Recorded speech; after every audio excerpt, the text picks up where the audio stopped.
बड़ी खबर भी यूपी से ही है। एनालॉग डेयरी प्रोडक्ट्स पर एक्शन। एनालॉग पनीर, घी, खोया समेत सब पर बैन। कार्रवाई के लिए एफएसएसएआई को प्रस्ताव इसके लिए भेज दिया है, क्योंकि आप देखिए लगातार जो मिलावट खोरी का खेल है वो बहुत ज्यादा बढ़ रहा है। लोगों तक सही सामान नहीं पहुंच रहा है, तो ऐसे में जो मिलावटखोर है उन पर लगाम लगेगी, शिकंजा उनको लेकर कसा जाएगा। और इसीलिए ये बड़ा कदम उठाया गया है सरकार की तरफ से। और नीलेश लगातार हमारे साथ बने हुए हैं। नीलेश, बहुत बड़ा कदम इसको कह सकते हैं। इतने सारे लोगों के स्वास्थ्य को देखते हुए ये फैसला बहुत ज्यादा जरूरी और अहम भी हो जाता है।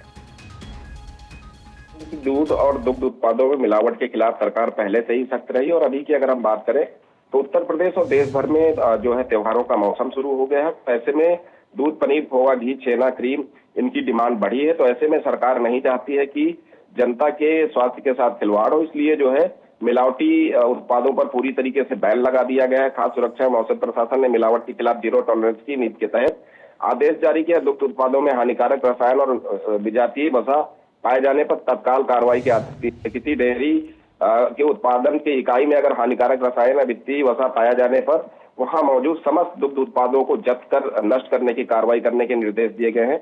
मिलावटी उत्पाद बनाने वाले लोगों के ऊपर भी कठोर कार्रवाई करने के निर्देश दिए गए हैं, ताकि जनता के स्वास्थ्य के साथ खिलवाड़ न किया जाए। और जो इस तरीके की कार्यप्रणाली को अपनाएंगे उनके खिलाफ जो है बीएनएस की धाराओं में मुकदमा दर्ज करने के भी आदेश दिए गए हैं। और अगर कहीं इस तरीके का प्रतिष्ठान कोई संचालित करता हुआ पाया गया तो उसके प्रतिष्ठान का रजिस्ट्रेशन तत्काल निलंबित करने के निर्देश दिए गए हैं। तो अपने आप में उत्तर प्रदेश में एक बड़ा आदेश जो है एफएसडीए की तरफ से जारी किया गया है और जल्द ही प्रदेश भर में छापेमारी का दौर भी शुरू होगा।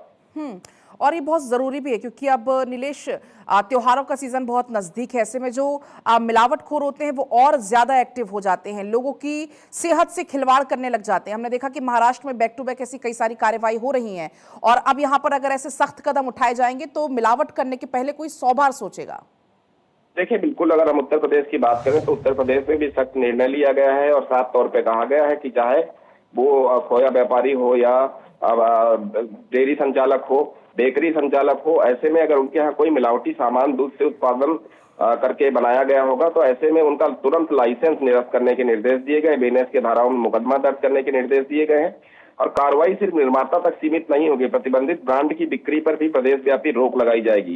यानी कि अगर जिस ब्रांड में मिलावट पाई जाएगी वो फिर कितना भी बड़ा ब्रांड हो, देखते हुए नीलेश, ये एक बड़ा कदम उठाया जा रहा है। फिलहाल बहुत शुक्रिया पूरी बातचीत जानकारी के लिए।